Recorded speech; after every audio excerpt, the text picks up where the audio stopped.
A'udhu billahi shaitan rajim. Bismillahir Rahmanir Rahim. May God protect us from harm and from the cursed one. In the name of God, the most benevolent, the most merciful. Alhamdulillahi Rabbil Alameen. All praise due to the Lord of the worlds. Rabbi Gfirli. May God forgive us for the mistakes that we know we make and we don't know we make. Let's begin.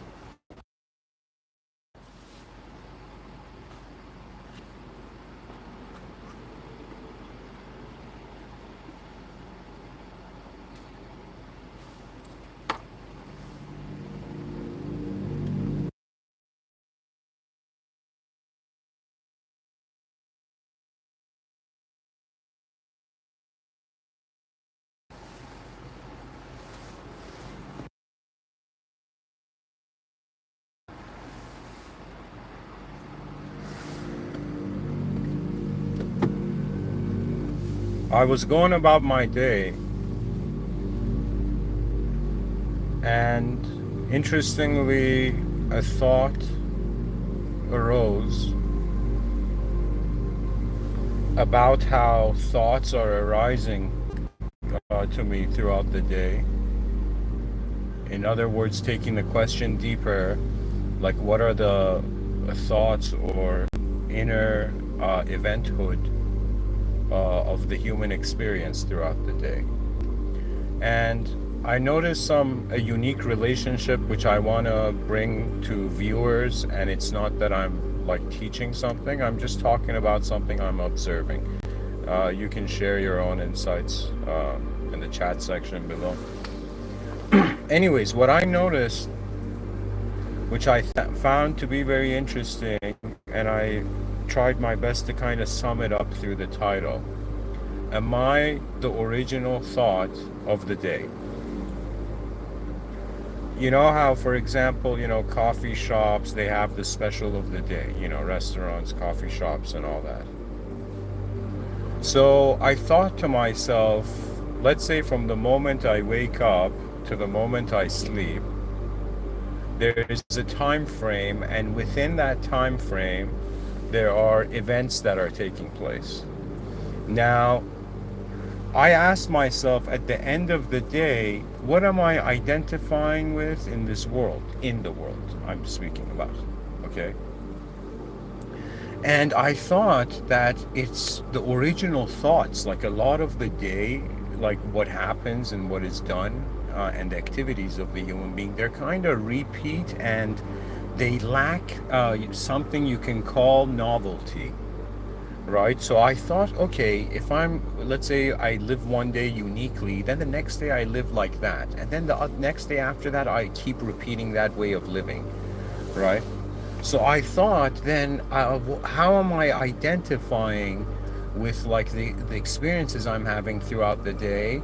And it occurred to me that the original thought of the day is what I'm identifying with. If everything is repeat, it's not original, right? So for example, let's say a person has a habit, they wake up in the morning, get ready, and then they go have a coffee. Do you see, it's like there's a pattern to how the day happens. But the moments where there is something new entering, and in some sense forcing us to create a new neural pathway, it's as if the original has value, okay? So I thought that, let's say throughout the day, I don't know, I mean, it's way more probably, but I'm just saying, just for the sake of talking about it as an example, let's say a person has 100 thoughts throughout the day, from the beginning of the day to the moment when they sleep, okay? Now, majority of the thoughts are coming from outside and the person is responding to them. That means the thoughts that emerge are kind of our response to the situations we're in throughout the day. And I thought that It's the moments where we behave in a way that is unfamiliar to ourselves that we feel alive because it's a new identification model, right? So today, I played chess with a friend of mine. He's in Brussels. And when we were playing chess, right, I had this impression like, yeah, man, I've been playing a lot of games. Like I've definitely improved. And then I played with Amir, and what happened was that I realized, yo, man, this idea I have on myself that I'm a good chess player is in some sense just a personal one, right?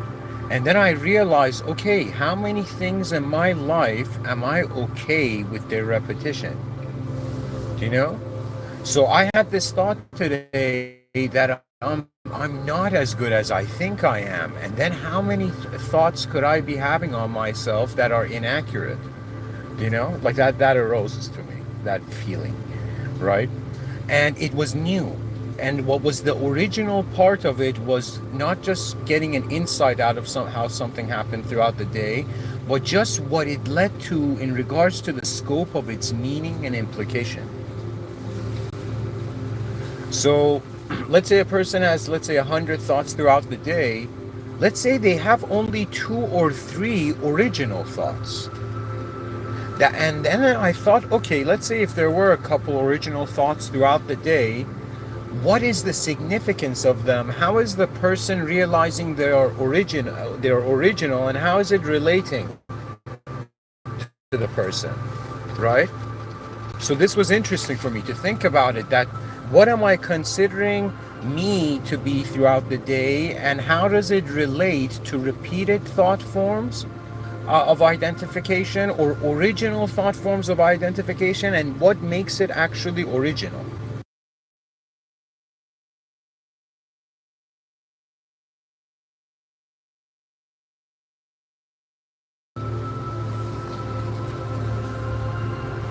And then I realized this is a very interesting way perhaps the human experience can, at least in regards to its experience throughout the day, kind of filter what an original thought is and what isn't, right? And it's not like you hearing an original thought. I'm talking about you having an original thought, okay? For example, you might hear someone else's original thoughts and they may echo, and how they echo in your mind may lead to original thoughts, right? But just being conscious of this ratio of original thoughts and repeated thoughts, right? And also, what now to talk about the difference of them. So the main thing I noticed that's different about the original thought, it's a new effort. It's tied to effort. Right? Now, so what that means is you're an energetic, let's say you're this energy, you wake up in the morning and you're putting effort to do many of your tasks. But if the task is repeated, there isn't that new effort from a new context. Do you know? So that became fascinating to me, that if I am identifying as something, as some sort of subjectivity throughout the day, right? If I choose to see it as just the same objectivity as yesterday, it doesn't feel like I'm being original today. Do you see how fascinating this is?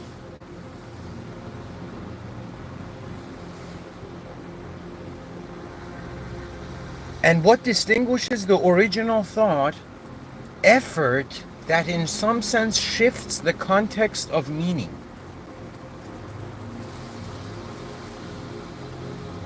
So let's say we look at it from this angle. What does it mean to truly live? And then we're like, okay, to think about what does it mean to truly live eternally, that's a very deep question. To think about what does it mean to live like 100 years, that's a deep question. But okay, let's simplify it and come to this point. What does it mean to live one day of life on this planet? What does that mean?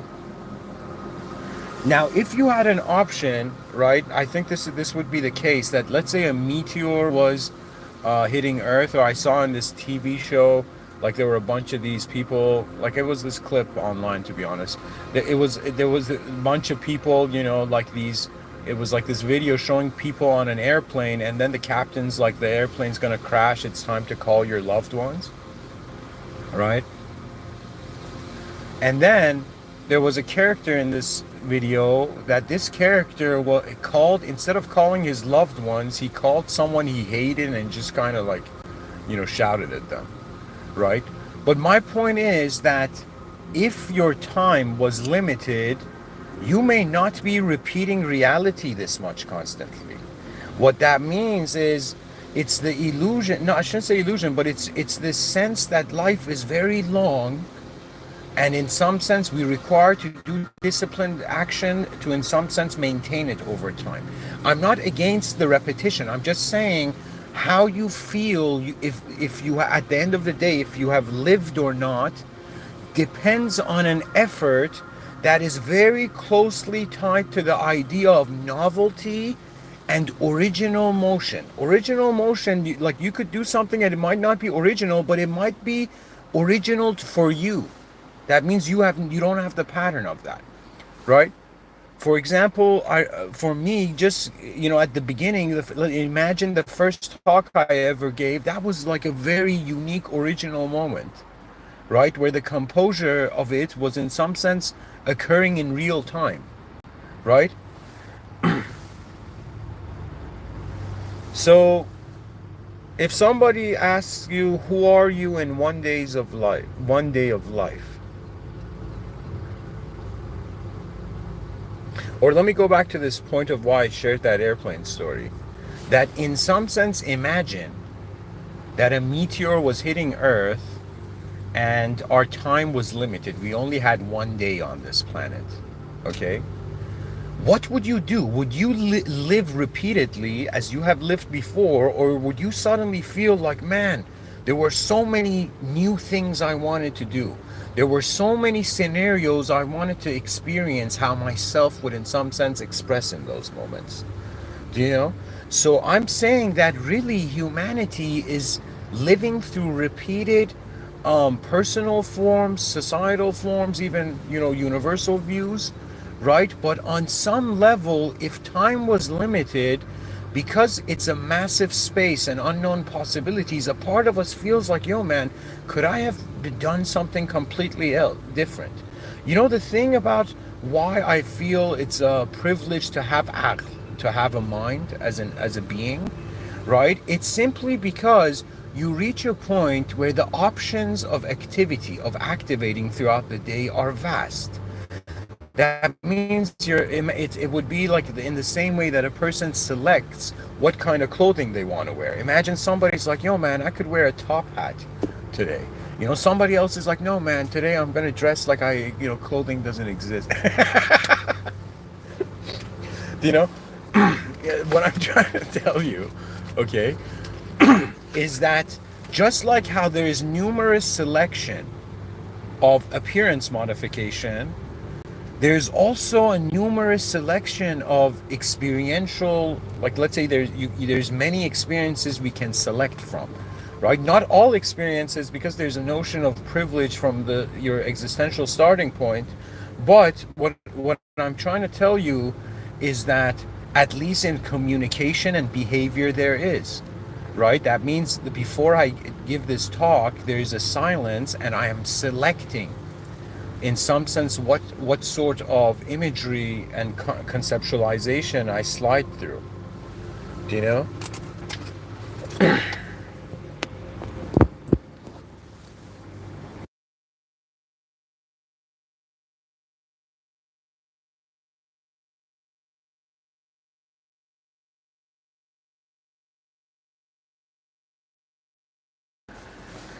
So it's like a human being living days of life, and it's as if they're bored of existence, okay? Because it's repeating and it's the expectations, it can be expected. But I think what we actually are designed for is to in some sense engage the unexpected. That means a person can be living, let's say, a looping lifestyle, but when something unexpected happens, it's very difficult to say, is that a blessing or is it a curse? Do you see what I'm saying? Like, is it good that something unexpected happens throughout the day, or is it bad? Right? And in some sense, let's say something intense happens unexpected and the person's like, yo man, this is obviously bad, but in actuality the person was forced to behave in new ways. And it could be that if this world is a simulated testing zone by a system admin, there is like a system admin and we're all being tested. It could be that those who are getting higher marks in this test are those who are experiencing more of the unexpected. Do you understand? Because it makes you a more sophisticated, complicated person as well, right? But ultimately, your experiences, as I said, are based on effort.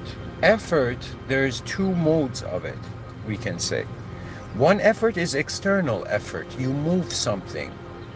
Do you know? And then there is you move something physically. Then there is a internal effort, which is how how you move something internally. And usually what moves internally is the context to reality.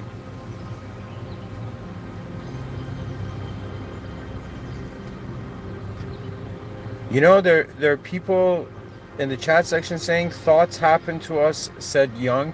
Guys, it doesn't matter if it's Young or whoever it is. You are here now. Carl Jung is not here now. What that means is you must aim for a curiosity to find the new through your own eyes, because it's kind of like, let's say there is like a, great there's like a masterpiece. Let's say there's a marvel of architecture. Let's say there's a master. Okay, let's say that like the pyramids of Egypt. Okay, let's say like Burj Khalifa, for example, or something. Okay. Okay, let's for example use the term, like the idea of pyramids, right?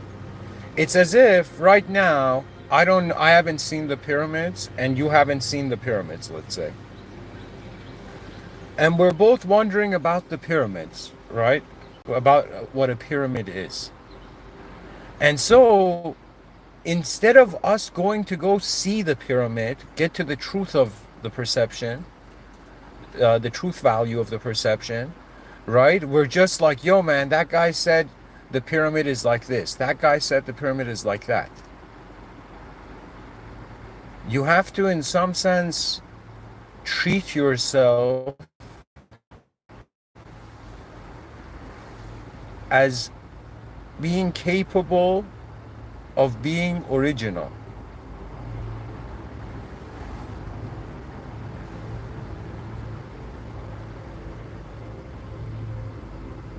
You know, if let's say somebody has OCD and it aligns to the geometry of reality, that person would realize there are humanity. It's like the original requires the simulated to, in some sense, figure out its original. It's as if we need to repeat, let's say, a behavior to identify with the behavior, to then realize that identification with that behavior is limited and that there's something way more beyond the behavior. So there's new behavior. So just like how I can say there's so many words I can just say next, similarly there's so many ways that what the function of the human being is can happen and move.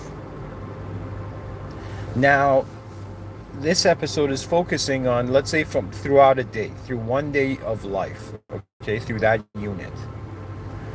Okay, you're living one day of life, And let's say you start observing your abilities from the beginning of the day, observing your experiences. And in some sense, you notice, or actually, better said, it's at the end of the day, let's say you notice, at the end of the day, you notice most of what you did was in a domain of comfort and in a domain of being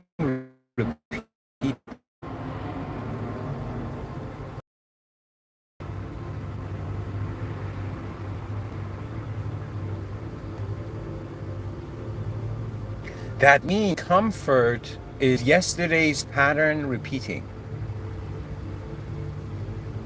But if there is a new pattern throughout the day, we identify with the ability of what we are. That means, let's say people have this perception, yo man, am I like a noun right now, or am I a verb right now? Or am I this thought or that thought, right? And suddenly the moment goes, you're kind of the ability to happen as a moment of being. But you're functioning in accordance to the data of what you receive, what is in the scope of your awareness. So to be a human being is actually very fascinating, because in the intelligence of the human being, there are areas where the original thought arises from is from an unexpected region. So when you go into the unexpected, you are also going where originality can by mere effort occur.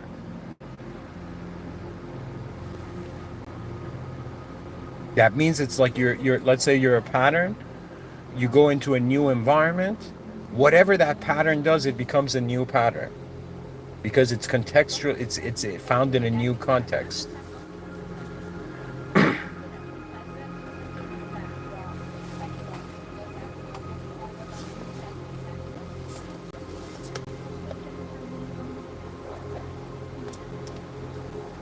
I have often pondered about what is a good life, what is a meaningful life.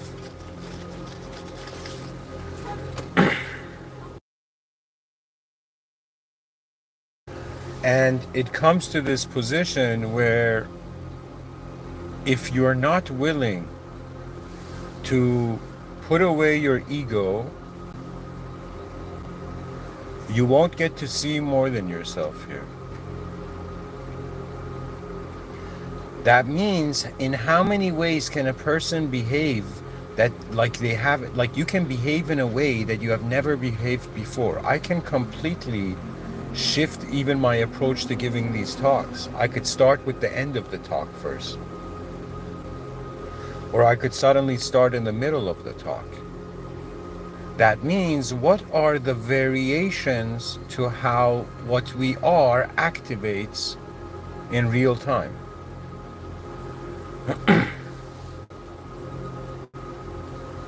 And what, if we look deeper, what does the human being fall in love with? What is love here?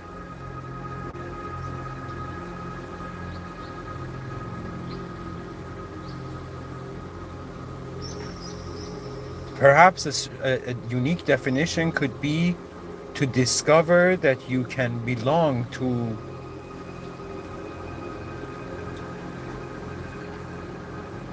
a new origin. This is going to sound strange, but a new originality. A new originality can only make sense if the new originality is not from you. You see, human beings are creatures that are living in an environment. We have, in some sense, conditioned ourselves to examine our environments and to live in it, right? Now, if we consider that environments are not just external, then the question comes, what sort of internal environment is the person living in? I think this is a remarkable question. What sort of internal environment? Let's say your external environment, you're sitting in a park, okay? But you could be sitting in a park and your internal environment could be somewhere else. So it has to do with new things happening throughout the day that cause us to cause context shifts, And then the context shifts cause, in some sense, conceptual shifts of the individual.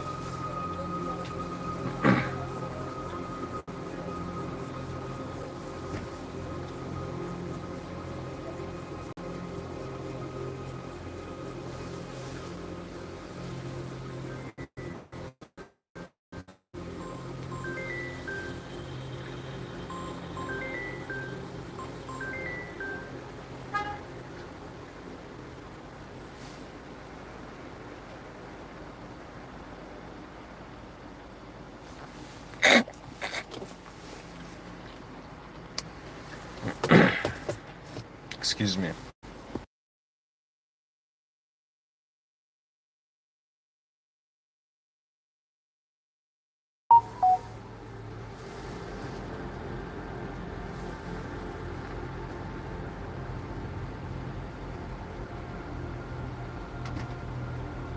And how far does observation even need to go? That means, where do we release the expectations of the past? How do we transform, or I shouldn't say transform, how do we experience ourselves in ways that we have never before? And why is there a significance in originality compared to that which is simulated artificial? You see, regardless of what sort of life a human being is living, we can obviously make the contrast of original and fake. And so fake is going in accordance to past patterns. Original is in accordance to future patterns. That means it's like a question of, if the future generations could ask, if the future generations could ask, they would be like, would we want the human beings of 2025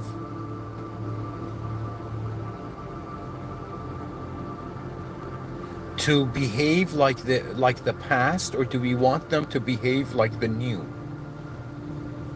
You see, even in people, what do you value? You value the new.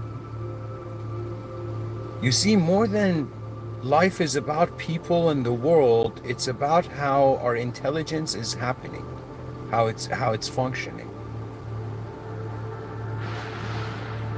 Because how you perceive reality, as I said before in previous lectures, it leads to a value. Your inactivity leads to a value of self, and your activity leads to a value of self. Your repeated activities lead to a certain value of self, and your new activities lead to a certain value of self. That means it's as if we had, let's say, person A and person B, and let's say person B lived a life of constant repetition.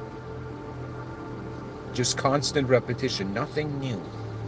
Same pattern, same comfort, right? Same sense of, let's say, safety and whatnot.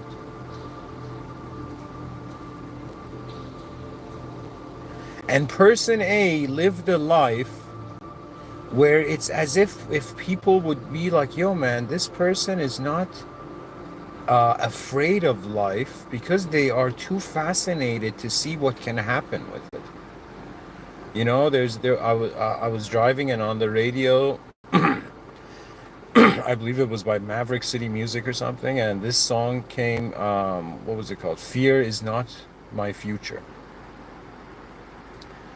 And that was very profound, because fear makes us feel that our repeated pattern is best, but our repeated pattern just feels safe.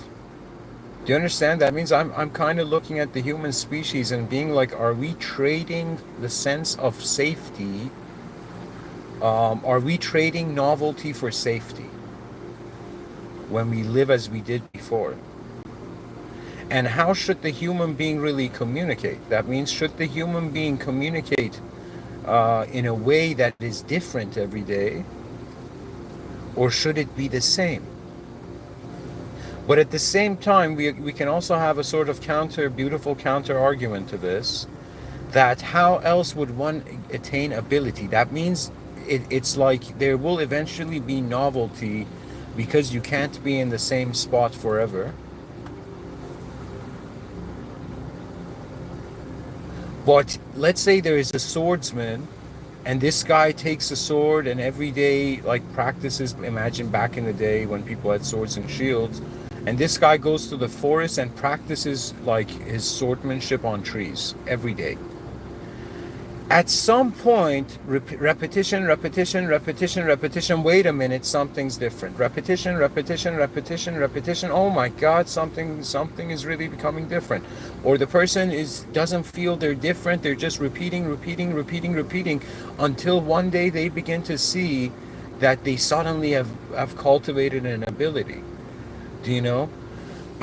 Life is really, how would I say it? There's so many different kinds of people. There's so many kinds of personalities. Each of these personalities is functioning within a personalized private value system, right? And how they act in accordance to their value system becomes what we externally see of them.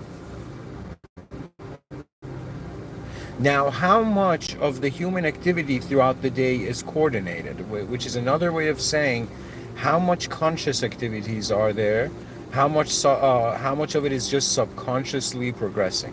I'll give you an example. For example, when I drive, I've driven so much that it's become a sort of subconscious thing.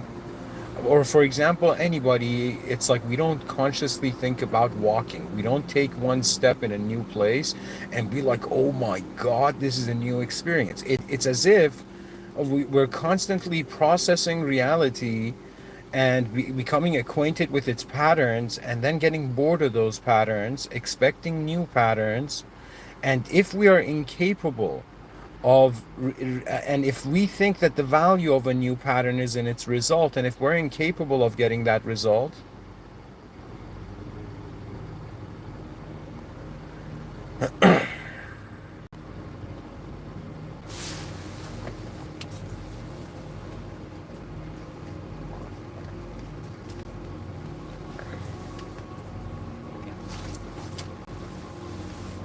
it's very strange. Sometimes I also get the feeling that it's never like a fixed answer. Like, the motions of reality do not wait for our fixed, like, they don't wait for contentment. Sometimes reality doesn't wait for your contentment. That means the moment you adjust to something, you may see somebody living in a completely different way and be like, what have I been doing, right?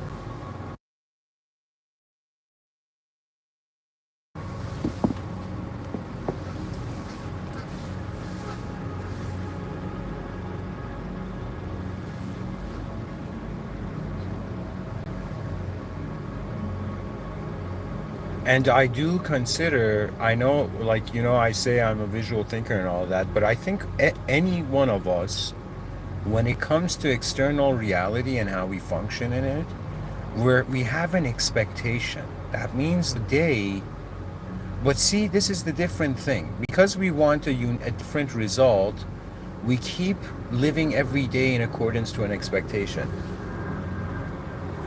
Because we cannot ignore the compiling behavior of the human being.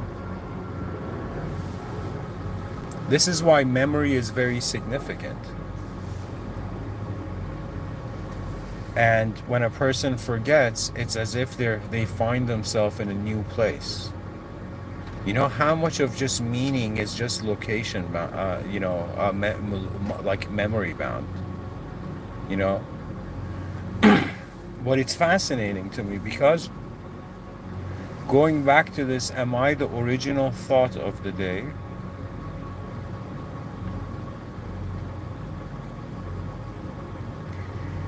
Any moment that I move in a new way, I feel alive. These talks are, for example, a way for me to move in a different way than my repeated patterns throughout the day. Kind of, aside from being lectures for an audience, they're also kind of something that's, I guess, kept me, that has preserved my sanity, my sanity's response in response to, existential boredom. you know They say, for example, in the reality of sales, like a person can come and explain all the specs of like a couch. You know, it's like, yo, man, this couch is this, that, made of this and that. But the person at the end says, I don't know, I don't feel comfortable on it, right? So ultimately, there is a significance to emotions, but what are emotions here?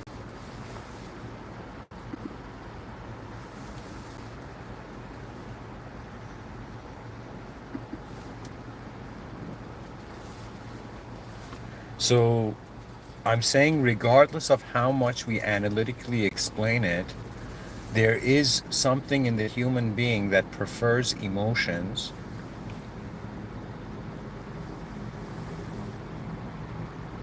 that it concludes through emotion. That means somebody can come and explain an incredible deal, and it's like, hey man, do this and this and that and that and that, and you will succeed. But you suddenly see that person and you just get a vibe, like, I don't know, what's the motive of this person? Like, you know, so what I'm saying here is kind of like there's emotional centralism. Our decisions seem to be emotionally centralized, but it doesn't mean all the time the emotional is correct. Sensitivity is really in accordance to how you have held reality. You're sensitive to it. If you have held it as something very fragile, then in some sense, sudden changes can kind of blow your mind.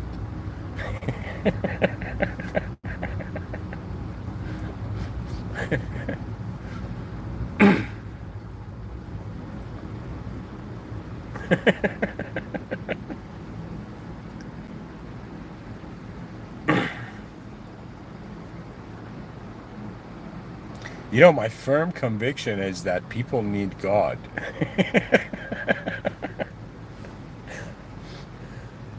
Because if your recognition of reality is based on the past, what is the value of the past as you go into the future? And its value, it must be contextualized beyond your ego. Because if it's contextualized in your ego, you know you're in your own box. But anyways, I still feel like if a person just lived a day of life and at the end of it was like, hey man, who was I today?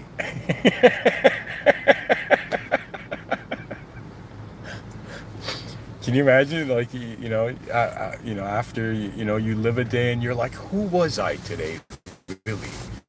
Like, maybe in my mind I thought I was super cool, but maybe to others I was like super awkward. Maybe in my mind I thought I was doing something that was great. Maybe to others they're like, what are you doing? Do you know? And then whose value do I choose? They say you shouldn't seek what is it, like approval from others, from outside of your, like, not like you shouldn't seek the approval of others, right? You should kind of be like your own being, right? But it's not a matter of like, yo man, I seek the approval of this person or that person. It's a matter of like, look at how many bubbles of valued reality there are. Okay, and what is significant? I have seen people behave differently in front of different people, right? A person may behave some way, around you, and then some around somebody else. They're like, holy shit, was this other person always this normal? Like, am I the cause of this person's abnormality around me?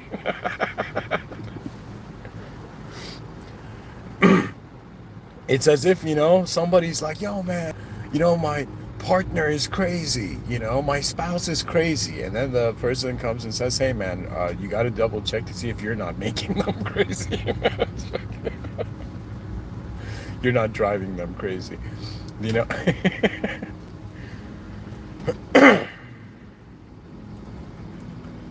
But, anyways, back to whose approval is important. Do you seek the approval of yourself? Do you seek the approval of others? Do you seek the approval of your world, of the dunya? Or do you seek the approval of the ultimate, of the original? Because to be honest, living a life like it's like the idea of simulation is fascinating, but to live in a simulation, it's kind of like, hey man, what about my hard work? What about all my efforts? Like, that would kind of be like a buzzkill, you know?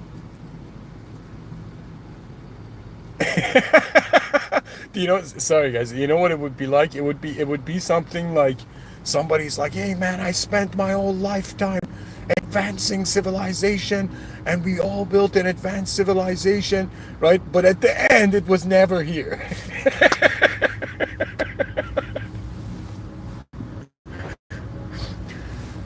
I worked so hard, in emptiness.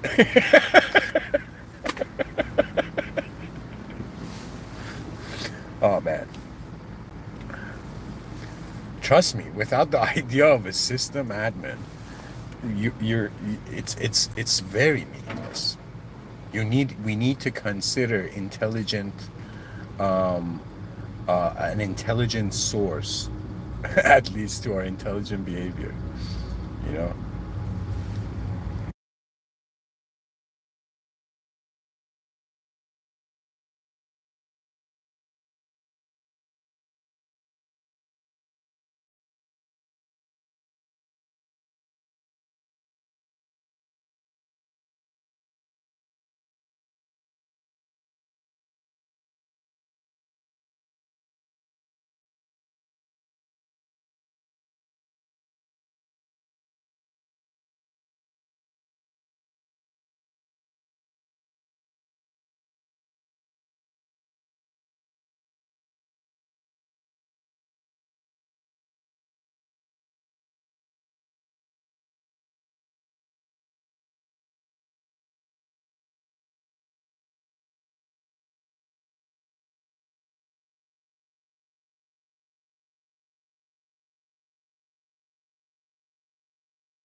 Sorry, guys, it might have been on mute, but the last thing I said was if I compare the life here now to the past, it's like the most advanced, but if I compare it to the future, it is not advanced. So it's kind of like there's a sort of model, a sort of structure we have to reality. We're like, yo, man, reality is like this. And then we're like, yo, but what if reality could be like that? What if the future generations will not struggle with what we struggled with? And in some sense, humanity, it's like a hidden advancement gifted to the future generations. And I find it that what we really seek is, or what in some sense is happening, let's say on this in this dunya, is that the moment you try to feel perfect, you actually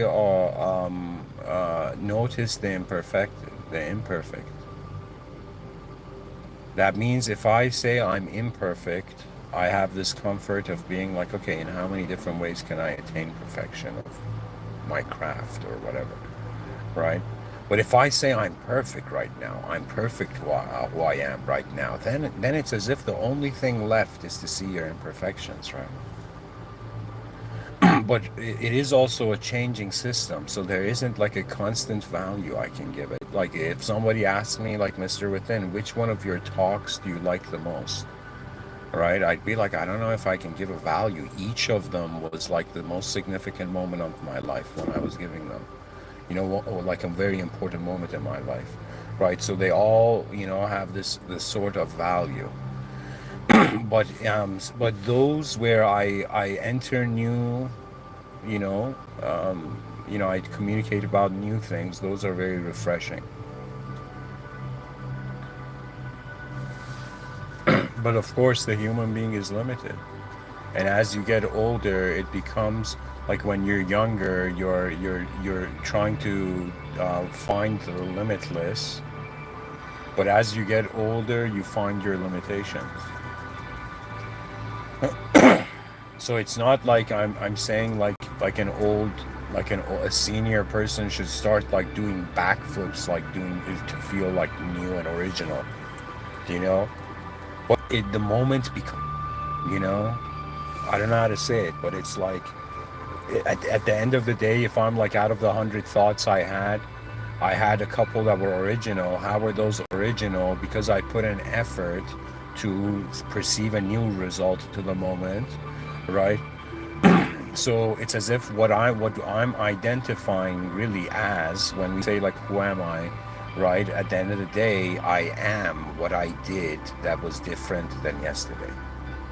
That feels like, okay, I was alive, right? I moved in a way that is not common, it's not familiar.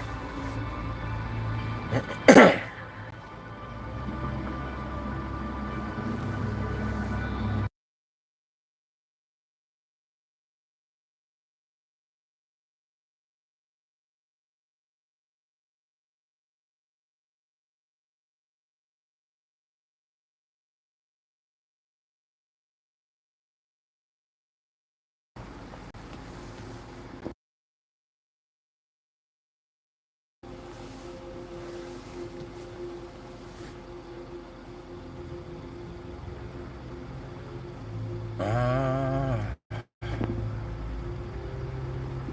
how whatever it is to be alive, you know. Sometimes you want to like, honestly, like for example with temperature, you want to go under, if it's cold, you want to go under a warm blanket.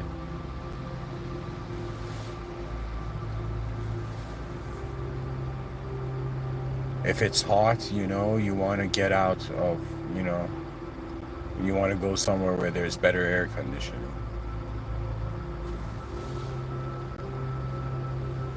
And to go somewhere where there is better air conditioning is the meaning of life, guys. What it means to be alive, to breathe, a new air, to free ourselves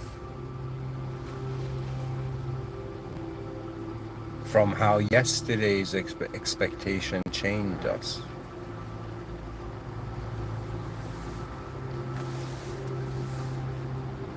And so I will bring the talk to this point,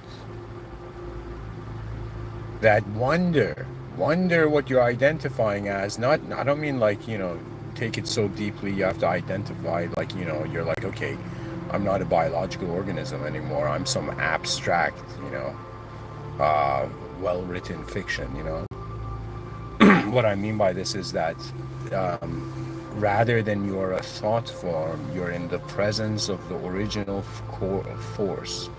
You're not the ego code. You need to align the ego code to the original source code to find the original operating system of being. And rather than it being a complicated task, it could be simple.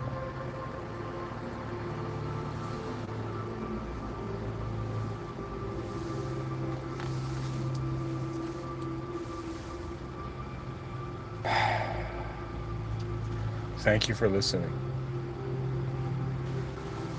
And wonder if you are the original thoughts of your day. Wonder what is making you feel alive beyond the thought form, beyond the repeated loop.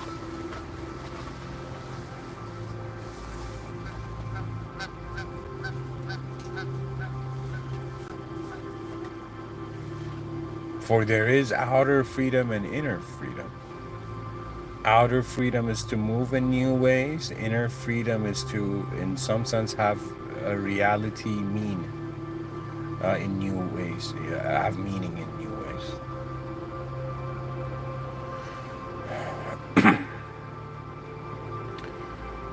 A'udhu billahi shaitanir rajim. Bismillahir rahmanir rahim. May God protect us from the cursed one. And in the name of God, the most benevolent, the most merciful.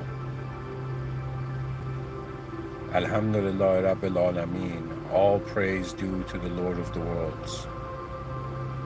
Rabbi Ighfirli. May God forgive us for the mistakes we know that we make and the mistakes that we don't. And may the system admin bless us all to realize how incredible life could be before yesterday redefines tomorrow the same way. Thank you.